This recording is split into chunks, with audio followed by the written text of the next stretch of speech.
Hi, welcome to the AlexAndMo Podcast, and we have tonight Ms. Nicole Lewis, licensed clinical social worker. Nicole, how are you today? I'm doing pretty well. How you doing? Long day, but I'm good, blessed. I know that's right. Same. I'm above ground, so that's always a good day. All right, so Nicole, both Alex and I are physical therapists, and we primarily practice in the home health setting. So we have defined our niche. We've never received any backlash from any consumers for specializing in treating patients in the home, and we've never had any issues with our professional organization for saying so. However, you recently declared that you are going to specialize with just treating Black women, and you got a severe backlash. So, take us on that journey. Ooh, okay. It's been a lot. I initially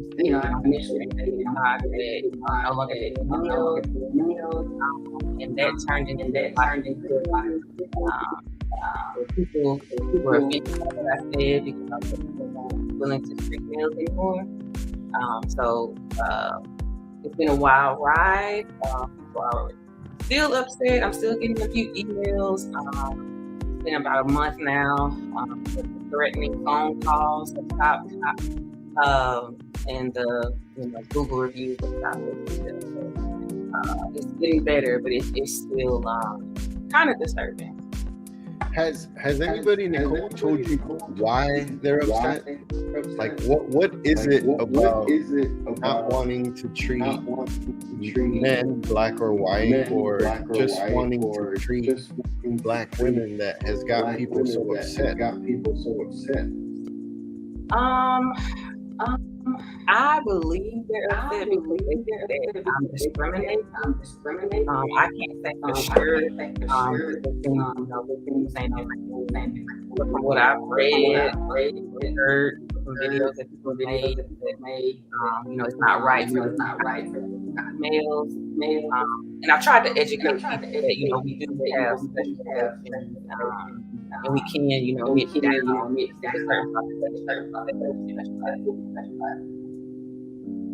I mean, it's pretty interesting. As Mo mentioned, being physical therapists, we all naturally gravitate towards a specific demographic, right?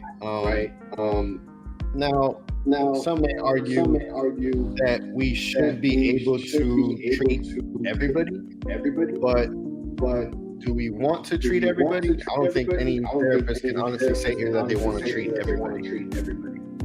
We're in people business, and what we do, we have to relate to that human being, even on a physical therapy level, to be able to really impact them in a meaningful way, not only physically, but emotionally, mentally. I always joke with some patients, I also wear the mental health therapist, even though I've never done anything officially in that capability. Because again, when you're dealing with a human being, whether it be a physical ailment, emotional, mental, whatever, you have to connect with them as a whole. So to say that, hey, I think, for you to say, I should say, that you feel that connection that you have and the ability to really make an impact on somebody, in this case is going to be the Black woman. I just don't necessarily see the problem with that. I can understand where people would get upset, but we're not for everybody, right? We always say physical therapy, not every patient is our patient.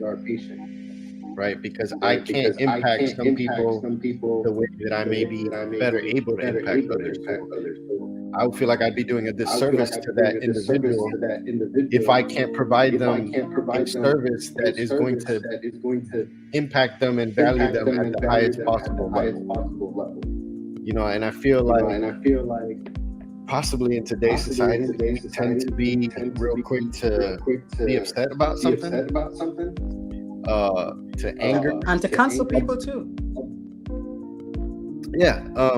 You know, in reading through your Twitter timeline, I found a lot of similarities in your approach to life and my approach, and Mo can back this up. Like, I'm the type of person that I just don't care what anybody really says, feels, or does in relation to me. You know, I always use the phrase 4011.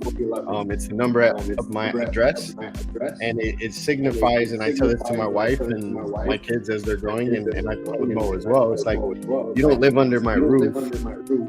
I really don't care what your opinion may be, and that goes for family as well. As much as I love them, like, you don't live under this roof. Your opinions don't really have that big of an impact. And I know that, again, from reading your Twitter timeline, that it's been an approach of yours. It's like, stop caring so much about other people and look inside to make sure that number one is taken care of. Absolutely. It isn't any of my business. But you know, I hate that people found my negative. I didn't see it that way. Of course, you know, everybody's different. Everybody's not my and their emotions. Even as a therapist, these people are not my and they didn't like what I said. But I think I'm very inappropriate and harming. You know, I'm setting boundaries. And like you said, you specialize, we don't want to help, or we don't want to work with everyone because we may not be able to help them as effectively as we could. We specialize, we have more training in that area. Go to, you know, a medical doctor, you know, for heart problems. We're not going to go to a podiatrist or somebody like that. And so that's what we're doing. And I don't know if we're just not aware that we're allowed to do things, or that we're actually instructed to do these things, because we want to be able to help as many people as possible. But for those males that, you know, I'm not able to see, I do encourage them to see someone. It's just not me. It's not a good fit for me. And it wouldn't be a good fit for them, because I think I would be causing them harm if I was to work with them, and I'm not as focused, or, you know, I don't know as much about them, because we also have to be culturally competent.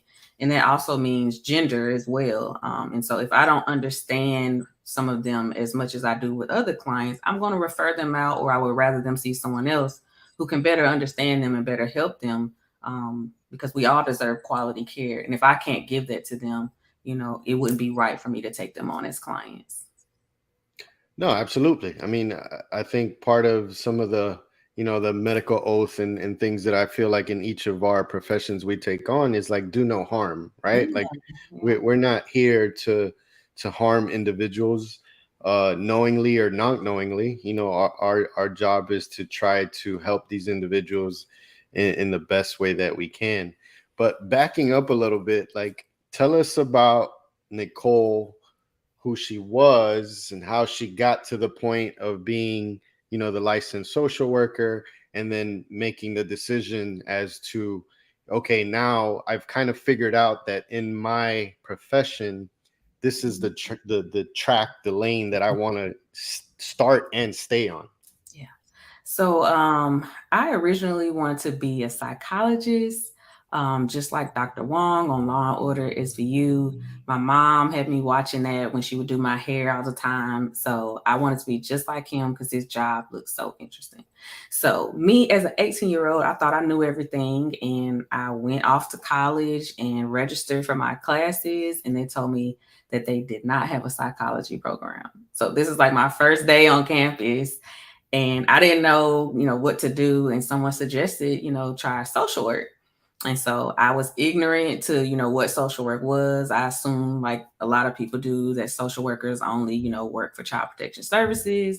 And so I said, well, that's not something, that I want to do. And they were like, no, you can do therapy as a social worker too. And I was like, what?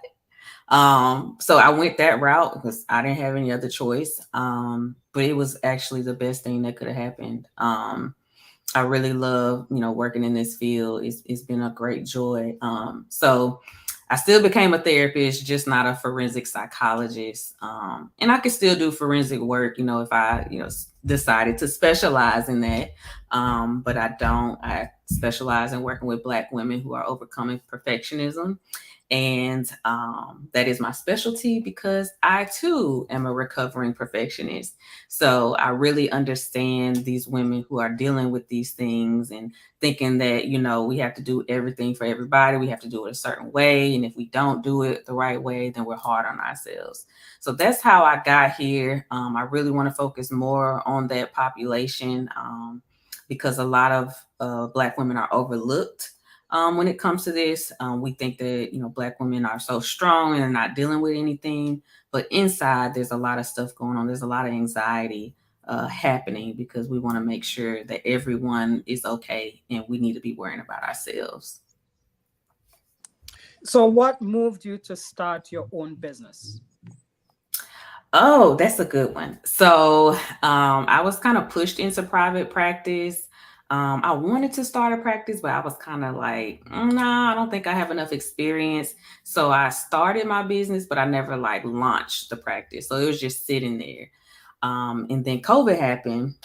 And I had some issues with my last employer. I was working in assisted living facilities. And as you know, with COVID, those places were hit the hardest. So we weren't allowed to go in there. I was doing therapy in 5 different facilities. And all of them, weren't allowing me inside. So I had a lot of time on my hands, but I was still getting paid.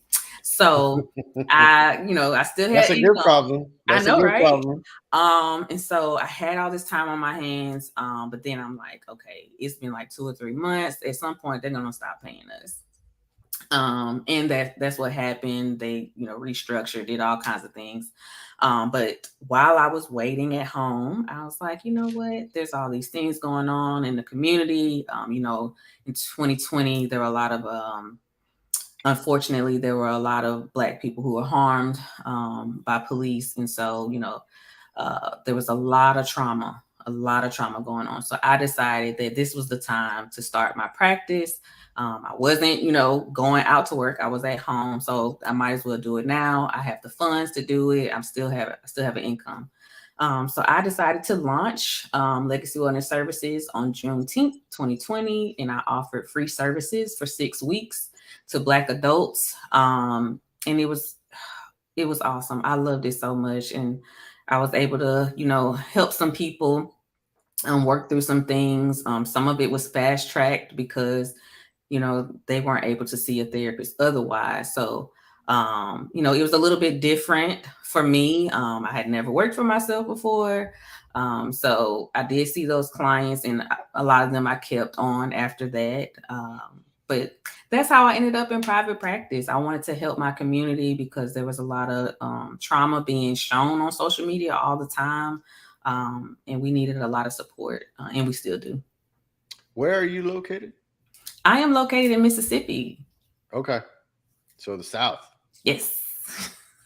So what kind of feedback have you gotten since you went into private practice? Mostly good. People were pretty shocked. The people who've known me since I was a child, they're like, you're the person who people talk to. Like, yeah. Some people just think of you as still a young child if they watched you grow up. But other than that, all good vibes. People know that I'm a person that, people usually would talk to anyway. So they're like, well, I saw that coming. And then outside of that, it seems like strangers tend to support you more than maybe your family and friends, or maybe they show it more. So there was a lot of support, especially, being able to provide services to our communities. at no cost. People were very, very excited about it, and it led to all kinds of opportunities for me and for people who needed help. So I'm really happy about it. I'm glad I went that route. Did you grow up in Mississippi? I did. I moved to Biloxi, Mississippi when I was 6 because my dad was in the military. Okay. Mm-hmm. So, what advice would you give to therapists or even other healthcare professionals who just sitting on the pot, not wanting to get off and start their own practice? What's the best advice you could give them?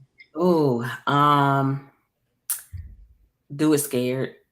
There's never going to be a right time to start. And that, plays into perfectionism. If we're thinking we have to start at a certain time, I have to get this, and this done. Of course, we have to have, a few things done, start, open up the business and pay a couple of fees, things like that. Make sure, you're in regulation. But outside of that, there's not going to be a right time. So you might as well just do it. People need your services. And I say, if we're not giving our services to people who may need it, that might be kind of selfish of us.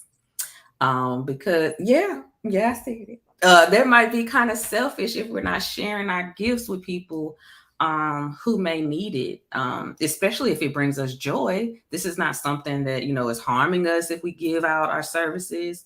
So why keep that to ourselves? Absolutely. It's interesting that you would ask that because most Black women don't like to ask for help.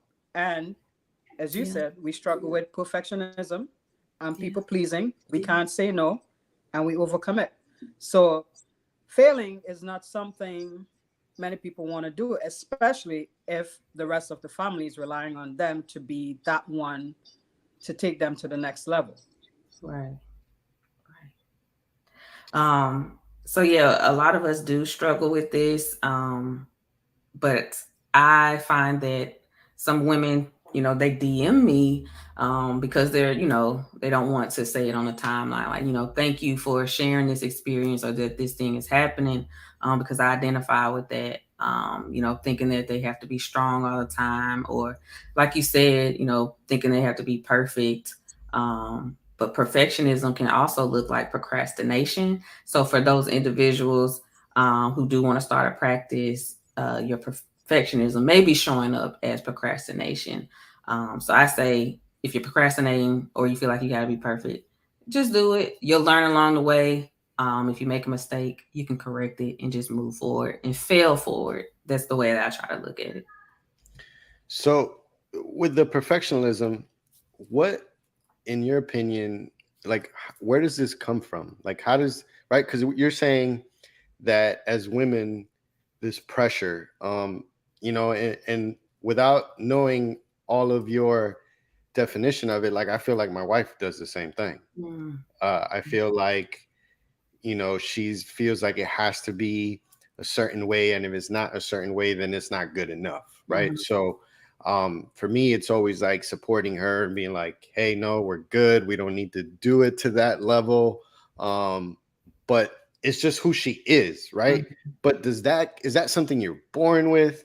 Is that something that you learn, you observe, a combination of it all? Mm-hmm. Because it definitely is something that I see in my wife, but I may not see it in other women, right? And some may say it could be more of a cultural thing. I'm Hispanic, so I feel like that tends to happen in our culture as well, where women take on this load, right, for the whole household, for the husband, and these things that are kind of expected of them. So yeah, like in your belief, like, where does this come from? How does this evolve? Well, it can come from both, nature and nurture. So from nature, it does tend to run in the family. Perfectionism is a symptom of anxiety or stress. So if you have that in your family, they may not identify it as anxiety. They might say, you get on my nerves, or, my pressure going up, stuff like that. If you heard your ancestors or your grandmother, your mom, anybody, or even your dad, because it's not just women, If they are saying things like that, then they probably were dealing with some anxiety. And so it might have been passed down through DNA, or it could have been a learned behavior. You're seeing mom always trying to make sure, like, okay, this has to be done this way. And if you don't do it that way, you get in trouble for it, even though it's done, but just not done the way she wanted you to do it. You can learn it like that. So now, as an adult, you might try to do these things just like mama used to do it. And you're like, I don't got to do that. So I found myself doing that a lot when I first, moved out on my own. When I was a child, my mom would not allow us to use the dishwasher. She said you have to wash it by hand because she was like really, really clean. Love that for her. Not my thing. But she wouldn't allow us to use that. So as an adult living on my own, I found myself washing dishes by hand. And then one day I was like, there's a dishwasher right there. What are you doing? And so I used the dishwasher and it felt so funny. I was like, oh, that's probably not clean. Let me go wash them by hand because that ain't right. That's perfectionism. That was a learned behavior. I learned that from my mom, that I have to wash dishes by hand. So it could be either way. My mom is also a pretty anxious person. So it could have been, just passed down to me through the womb as well. But I'm not sure. I think it's both when it comes to my family, because we had a lot going on. But it could be either way for a lot of people, or it could be both.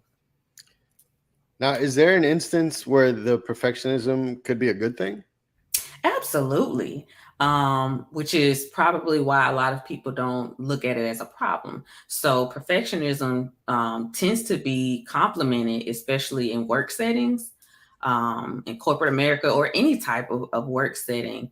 If you're going above and beyond, if you're making sure things are right, if you're double checking, triple checking, that could be perfectionism. But to your boss or your manager, they might say, oh, they get things in. And when it's crunch time, I know I can count on them, because we like to say, I work good under pressure. And that is probably accurate, but you could probably work better when you're not under pressure. So we know that people with perfectionism, you can probably depend on them for stuff. If you're in a time crunch, if you need something proofread, if you need a quick favor, you can definitely depend on people with perfectionism. Usually on the outside, they may look like they're doing a great job. They love what they're doing. They're excited about it. But on the inside, they're like, oh, I hope I get this right. I hope they're not judging me. I hope that I didn't type a mistake on this email. Let me reread this just in case one more time, or let me edit this just to make sure. So it can look pretty good on the outside, and it can definitely be rewarded at work, because you're probably doing overtime because you triple checking stuff, and you should have went home at 5:00, but now you're there at 6:30. So it looks like, oh, they love this job. They're so into it, but in reality, they're just really anxious. So would you correlate people with perfectionism to be seeking external validation in life? Yes, absolutely. We want to make sure that other people like us. So, you mentioned people pleasing earlier. It all runs together, because most of the time we're not trying to be perfect for ourselves. Like, we're not doing that. We're making sure that other people like what we're doing, or they're satisfied. We people please when we go above and beyond for others. And we are actually crossing our own boundaries that we have actually set, or maybe subconsciously set, when we people please. We're going above and beyond. We're not allowing ourselves to rest. If somebody calls and say they need something, we're jumping right up. So yeah, it can definitely have a correlation. Well, it's tough going from a people pleaser and setting boundaries, because the people who typically benefited from your lack of boundaries can quickly turn around and say, or you change, or feel like they're losing control over you, or it's not the same, and they can project it on you. So without us going into a therapy session, what are like 3 quick tips that you could give to people going through something like that? You're totally right. People tend to get upset when you start setting boundaries because they can no longer take advantage of you, or they may not even know that they're taking advantage of you. They might just be used to you doing a certain thing. Um, but so 3 tips that somebody can do to get over people pleasing. For one, you need to realize what your values are, um, because our values drive our decisions. And so, to decide to set boundaries, you need to think about what you value. So that's the first thing. Once you figure that out and make a decision on what you want to do moving forward, you can set a boundary. And setting a boundary looks like, I don't know. My friends know that I go to bed at about 10:30, so they don't call me after like 8 o'clock. That's a boundary. I'm setting a boundary. Do not call me after 8 o'clock. I'm not gonna answer. If you get mad, that's on you. They ain't got nothing to do with me. I already told you that's what it is. So that's step number 2 is setting a boundary. And of course, you need to tell people the boundary. A lot of us tend to think that people can read our minds and say they should have known. How? We didn't tell them. So we have to tell them as well. And then a boundary has to have a consequence. It's not just I'm going to bed at 8 o'clock, don't call me. Is if you call me, this is what's going to happen, which is probably I'm not going to answer, and you're gonna have to call somebody else. So that is the boundary. That's number 2. And the third one is to basically reaffirm ourselves. Like what I'm deciding is what's best for me. So it takes practice. So if someone calls me after 8 o'clock and I just set this boundary, I might feel bad about it. Like, oh, I'm not there for them because I'm used to being a people pleaser. And so now I'm feeling a little guilty. I should have, answered their phone call. But should statements usually are irrational. So that's a little small tip. So if we say, I should have done this, like who told us that? We don't have to answer the phone after 8 o'clock. So that's the last tip, is to, reaffirm yourself and say, I did this for myself. This is a healthy boundary. If someone crosses it, that's on them. They don't have nothing to do with me. I'm not going to change it just because they're upset that I didn't answer the phone. So running it back, Nicole, to what happened to you with injuries, and even Dawn Stanley saying that the media usually holds Black girls or Black women to a different standard. Mm-hmm. Do you feel like, you mentioned that you started your practice too when all the George Floyd stuff was going on. Mm-hmm. Mm-hmm. In my opinion, I feel like Black women tend to rally to defend Black men or their Black kings. But sometimes, in my opinion, it's not reciprocated.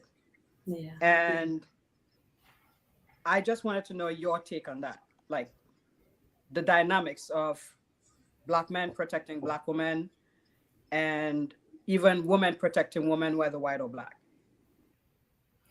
Yeah, I agree. Unfortunately, it does seem that way, that there are some Black men who, won't reciprocate that same type of support and protection. So, with these things happening with me online, there weren't a lot of Black men who stepped in and said something, as far as from what I saw.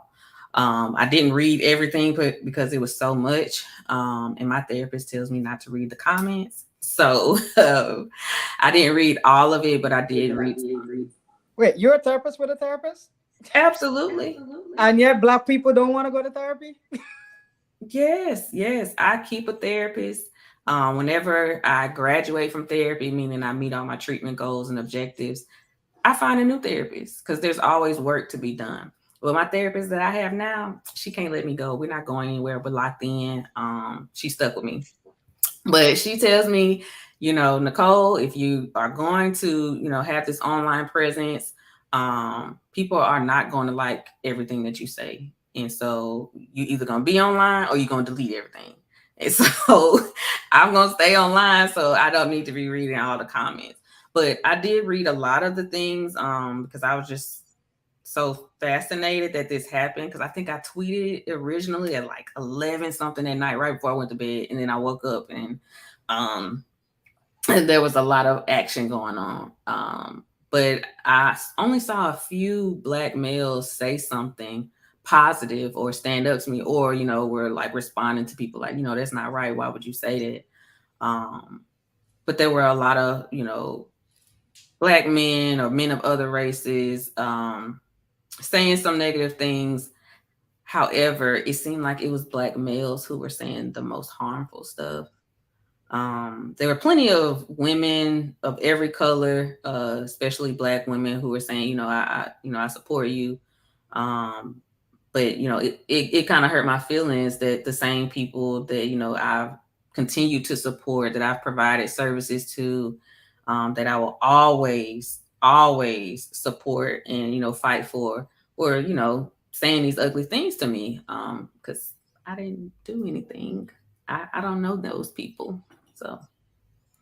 So Nicole, like, I feel pretty confident to say that whenever you made the statement, tweet, whatever, however it happened, like, you legitimately didn't think anything of it, right? Like, you were just like, hey, I'm gonna put this out there, and I'm going to bed. It's 10:30. Like, don't nobody bother me or whatever. Hey, I'm gonna point something out as the observant physical therapist that I am. You actually broke your own boundary because you're supposed to be going to bed at 10:30, but you tweeted at 11. So consequences. Consequences. You are so right. I did tweet that later. But it was just like, this is just what's on my mind right now. This is what I'm going to do. You go to bed, you wake up, and it's like definition of viral. Yeah. But obviously there's some negative, everybody always talks about going viral, right? You've gotten the chance to experience it. And it isn't always the good things that we either believe it to be or that it's made out to be. Yeah. What, if anything, would you do different? What would I do different? For one, I would have went to bed on time. And probably wouldn't have checked my email, because that's how it ended up happening. I checked my email and I was like, wow, again? Like, why are y'all acting like this? So then I tweeted it, and then I was like, let me go to bed. So I went to bed. Anything else? I still stand by what I said. That's just not the population for me. Like I said, it would activate my nervous system. So why would I subject anybody to that? They don't deserve that. So yeah, I said it. I stand 10 toes down in it.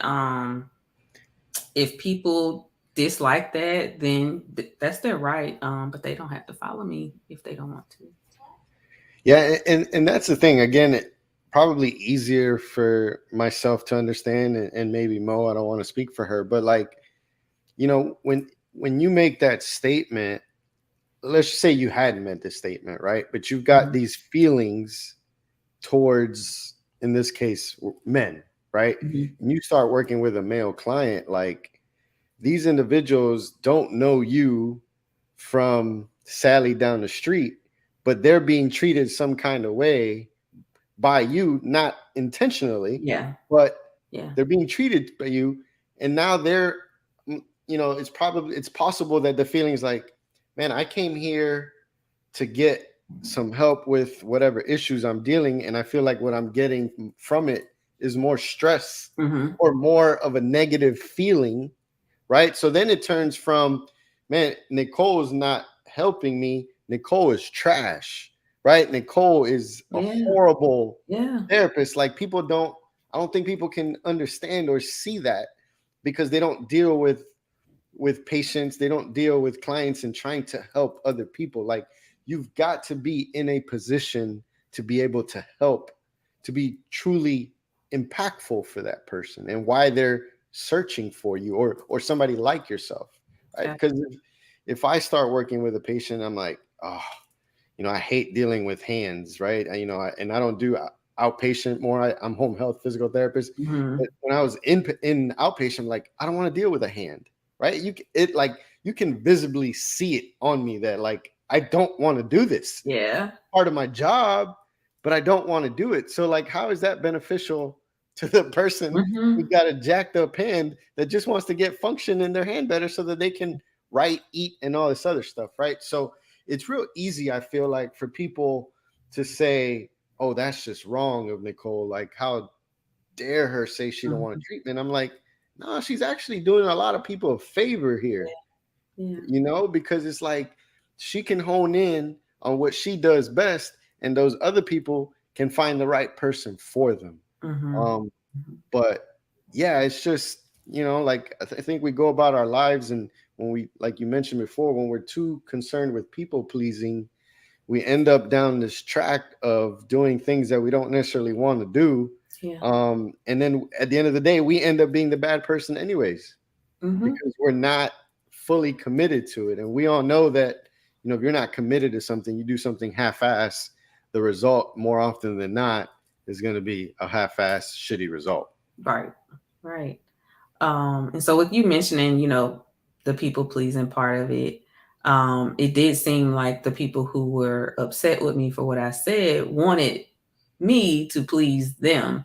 And that's just not something that I'm willing to do, because I don't know these people, and I can't please everybody, and that's just not my job. And I think that some people believe that since I am a therapist, and I'm on social media, that I am being a therapist all the time. And that's just not true. I am a human. I have real feelings. And I am, you know, allowed to express myself on my social media. But some people just don't see it that way. They expect me to act a certain way, which is definitely not me. You know, I talk about it all the time. You know, I'm very laid back, kind of different, and I know that, and I'm not for everybody. But I wish that other people realize that, you know, I don't have to be for them. You can find someone else. There's plenty of other therapists. There's a lot of male therapists who only see men, but I don't see them saying anything to them. So that's kind of strange. Like, why are you coming at me, but you're not coming at all these other people who specialize? So let me ask a question, because you went from sitting on your business to starting it and just having this badass online presence, posting content. And do you ever wonder, like, when you post, if people are going to react like negatively, besides posting your avatar that you wanted, the people that you wanted to treat, the stuff, the advice that you give? Do you ever get scared? Because a lot of professionals are scared to post on social media for that very same thing. I used to get kind of scared because a lot of the things that I say don't align with, you know, my profession. And that's the point for me, because I want things to change in my profession. There's a lot of things that we could be doing better. So I used to be scared, but now I'm like, this is just who I am. And if that's a problem, then, you know, if I need to handle it professionally, then I will. But it hasn't been. A lot of people are like, you know what? I never thought about it that way. Maybe we do need to change that. So now when I'm just posting, I just post. I know that there's going to be people who don't like it. Pretty much every time I post something now, there's going to be some comments that are negative. And, you know, with Twitter, it kind of like, it doesn't show me all those. It just shows, like, you know, show the rest of the tweets. I don't look at them because I already know they're probably negative. And they've already screened them out. But, you know, there's nothing that I can say at this point for everybody to like me. That's just not what's in me. That's not who I am. And I don't think that I was put on this earth for everybody to like me.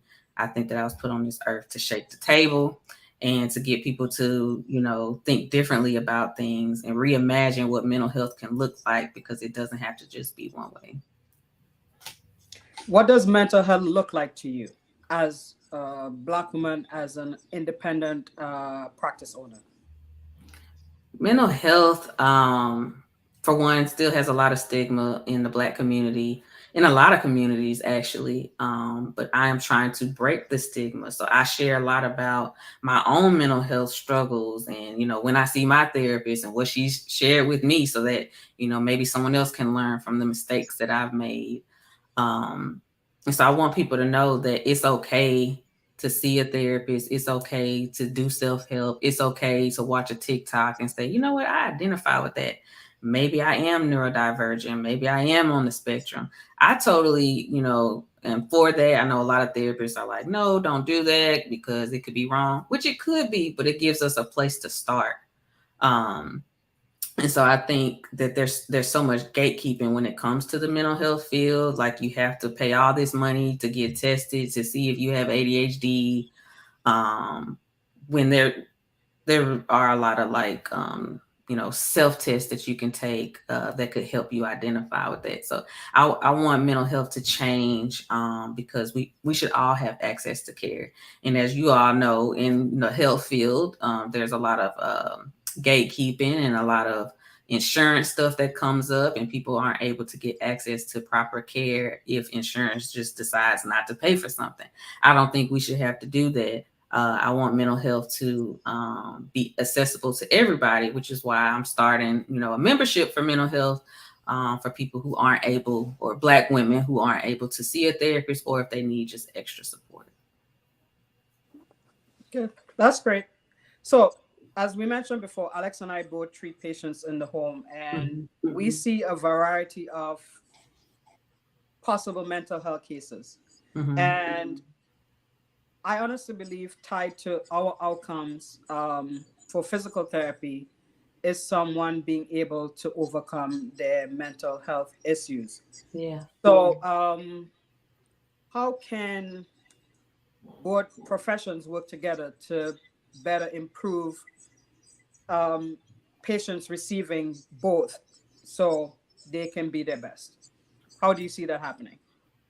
I think there should be, some screenings involved. I know that I've been to a couple of doctors where they've done some mental health screenings on me. I usually don't tell my doctors what my profession is because I don't want them asking me all these questions. But they do some screenings, and I'm like, oh, these are actually kind of good. I like these. And so I think that all professions can do that, not just in the health profession. There's a lot of barbers and hairstylists that can also have, some screening tools, which a lot of people wouldn't agree with. They're not licensed practitioners, but those are the people who are hearing these stories. My hairstylist, she knows what's going on with me every time I go to her by looking at my hair strands. So she can see, are you on a new medication?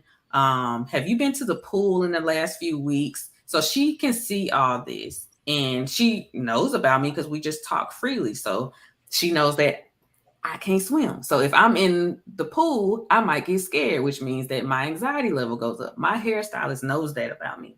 And so if other professions can do these screenings for people, they can say, you know what, I think you might have a little bit of anxiety, or maybe you're stressed. I think you should talk to somebody. So I think we could use, screening tools when it comes to mental health, but also when it comes to other health realms, like, physical therapy and things like that. Therapists can be doing screenings as well. I try to make it, a habit to ask a lot of questions about physical health when I'm doing intake assessments with potential clients, because as you know, it all works together. So if they have something going on in their body, if they're having all these pains or, high blood pressure, whatever it is, I would like to know that, because I need to know that they have doctors to support them.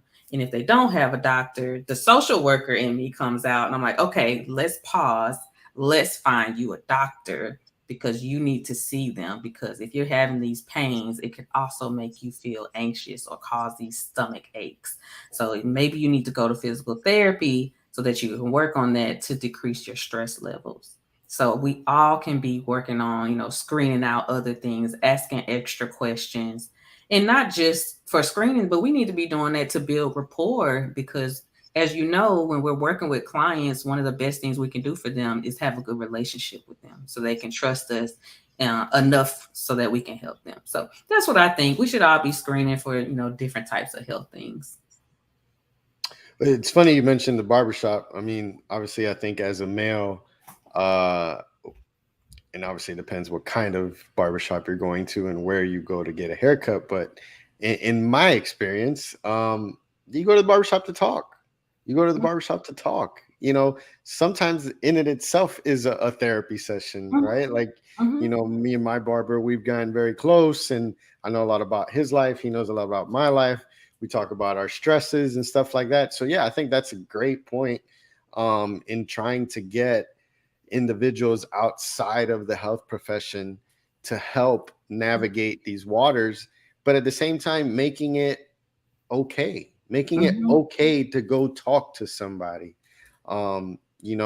It's funny that you mentioned barber, because my barber went through a pretty serious situation, and him and I have always been very close. And when I found out about this, I made it very clear to him that I was here to support him however I could. Obviously we have each other's number. I'm like, man, you can call me at any time. It really doesn't matter what time or what's wrong. Like, we're here to support. I'm here to support you. And I think that as a male, even though I'm not your ideal client,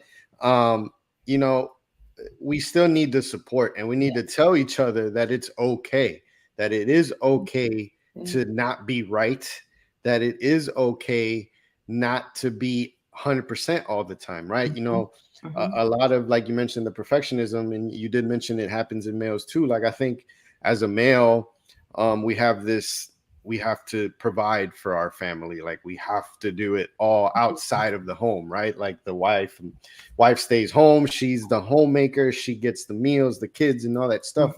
And the male has to go out and provide, right? And back in the olden days, they probably went out and hunt, bring the food back, and did that kind of stuff, right?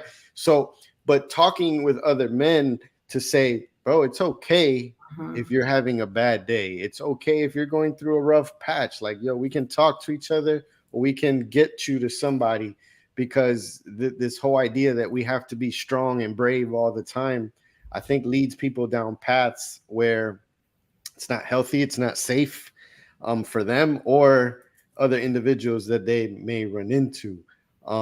So definitely agree with, barbershop as being an example, but obviously of other different avenues that we can support one another to make sure that everybody's getting the help that they need. All that to kind of get to my next question, which is, what is your end goal? What is the ultimate goal for Nicole? What does that look like? Let's see. That's a good question. My ultimate goal is to ensure that my community continues to get the help that we deserve. I know we have, a lot of questions. We have a lot of concerns about any type of health that we're receiving, because, in our communities, we've had some situations where we've been mistreated, or, we've been experimented on and we didn't know about it, all those types of things. And so, I want to be able to be a person that people can trust and know that, I have their best interests at heart. And I think that, as we continue to share experiences with others, more people will, try to get into therapy, or try to, read self-help books, or, go and find a coach, whatever it is that they need.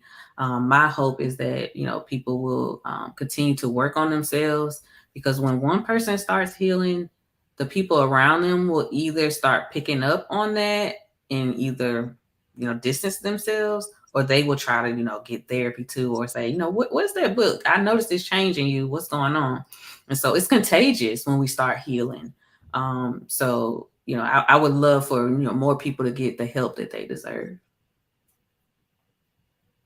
How do people become part of your group? Well, Black women become part of your group. So Black women can join the wait list. It will be launching this summer. I have a wait list on my website, LegacyWellnessServices.com. You can just click on membership and you will join the wait list. I'm really, really excited about it because, you know, like I said, we all deserve access to care. And sometimes we aren't able to pay for therapy or maybe even copays. I don't know about y'all, but my last insurance, my copay was $50. Like, why am I paying $50? So, you know, that's $50 plus whatever they charge on the back end. So I have to pay that too. So, you know, this will be, you know, a low cost thing for people to pay monthly if they aren't able to see a therapist. There will be a lot of tools in there for them to help themselves and to have support from other people who look like them. And it could be for people who just, you know, want extra resources because there'll be like, you know, support groups and, you know, webinars and all kinds of things. Going to get into everything that affects our mental health for Black women, including hair and all the stuff that will affect our self-esteem, because, you know, that's real serious with women. If our hair not looking good, then we might not want to go outside. So hey, men too. I gotta have a clean cut, or we're not going nowhere. Right. But then when y'all get that haircut, y'all be trying to go everywhere. Yeah, that's true.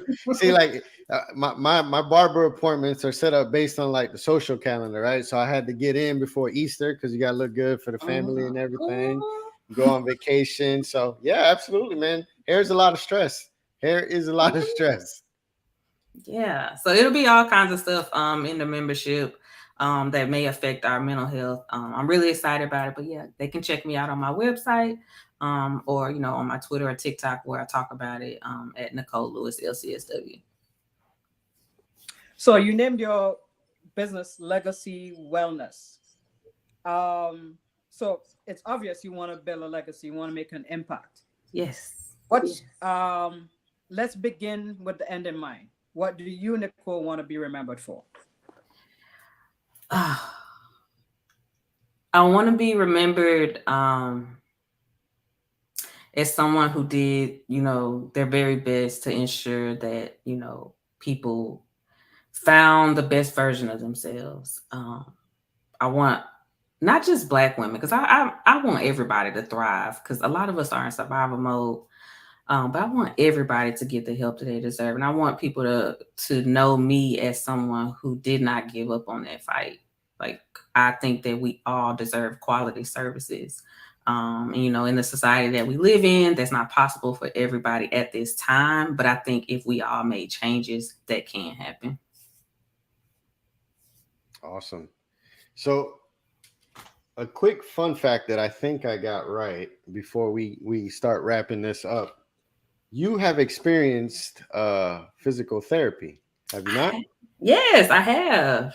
So tell us about that experience. We always like to hear other people's perceptions of physical therapy when they're not in the field. You know, obviously us being physical therapists, having a podcast, a lot of our guests are, you know, either physical therapists or somehow directly or indirectly related.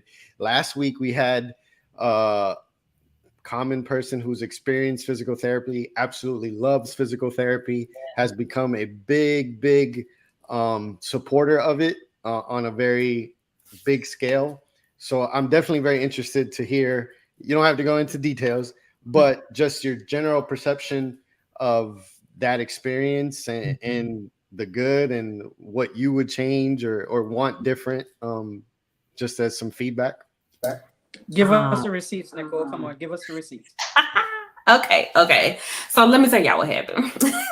So I was at my brother's house and he had stairs and I was just walking up the stairs and for some reason my knee started hurting. And I was like, am I getting old? Like, why is my knee hurting like this? And I was actually dropping my daughter off because I was going on vacation. And so when I went on vacation, every time I sat down and tried to get up, my knee would hurt so bad. But I could walk fine. It was only when I was trying to get up from a seat. And I'm like, this is not normal. But I was like, you know what? Let me go to the doctor because I don't think this is right. I don't think this is just like an age type of thing because I ain't that old. But my doctor referred me to someone and the cost was outrageous with my copay. I don't have that insurance anymore, by the way. So I ended up going to someone to pay out of pocket. So they can get all their coins. They ain't gotta, get insurance to pay them less than what they deserve.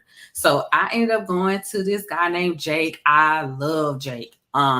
He had started a new practice. And so I was like, you know what? I'm gonna support him because I know what that's like. So I went to see Jake and he was awesome.